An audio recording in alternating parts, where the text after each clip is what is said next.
सुप्रभात सम्पूर्ण मित्रहरूमा। यो यहाँले यो जुन दृश्य देखिराख्नु भएको छ यो शुक्ला गण्डकी नगरपालिका वडा नम्बर 4 दुलीगडा बजार देखि लामा गाउँ हुँदै स्याङ्जा जोड्ने सडक अन्तर्गत अहिले यो 2 लेनको फराकिलो 10 किलोमिटर बाटो शुक्ला गण्डकी नगरपालिकाको आयोजना र विश्व ब्याङ्कको लगानीमा करिब 27 करोडको लागतमा बानिया निर्माण कम्पनीद्वारा यो सडक निर्माण हुँदैछ। यो दृश्य हो यो दुलीगडाको हेल्पपोस्ट चोकदेखि तल ओह्रालो भिरालो भाग। यहाँनिर साँगुरो थियो, अहिले अलिक बाटो अलिक फराकिलो भएको छ, राम्रो भएको छ, स्तर उन्नति त भएको छ। यहाँ करिब यो अलिकति ठाडो भिरालो सडक भएको हुनाले करिब 50 फिट भन्दा अग्लो ग्याबिन जाली उठाएर यसरी निर्माण भएको छ।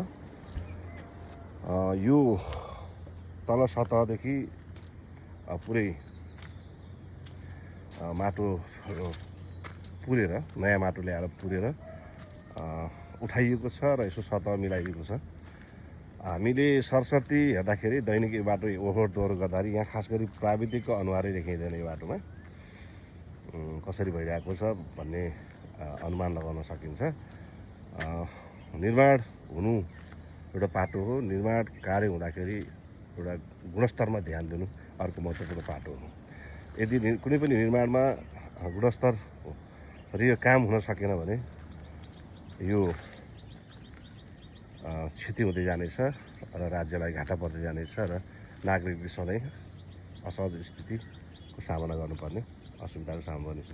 तपाईँले यहाँ देख्नु भएको छ यो पुरेर बनाइएको सडक भन्नाले यसरी पुरै यो क्षेत्र यो पुरिएको क्षेत्र यसरी भाँसिएको छ। यो माटो पुर्दाखेरि तलबाट नै ग्रेडरले लेभल मिलाउँदै माटो पुर्दै ल्याउनु पर्ने थियो पेल्दै, तर त्यो देखिँदैन। यसकारण वर्षाको पानीले अहिले यो बाटो यसरी भाँसिएको छ। यो सतह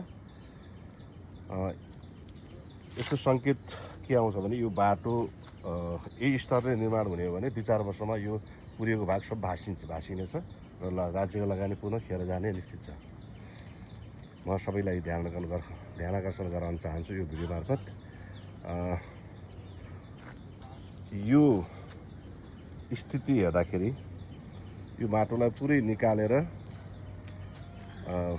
तलैदेखि रोलरले पेल्दै नउठाउने हो भने यो बाटोको भविष्य त्यति राम्रो देखिँदैन। यसकारण सबैलाई सम्बन्धित निकायको ध्यानाकर्षण गराउन लागि भिडियो सेयर गरिदिनुको लागि म सम्पूर्ण मित्रहरूमा हार्दिक अनुरोध गर्दछु।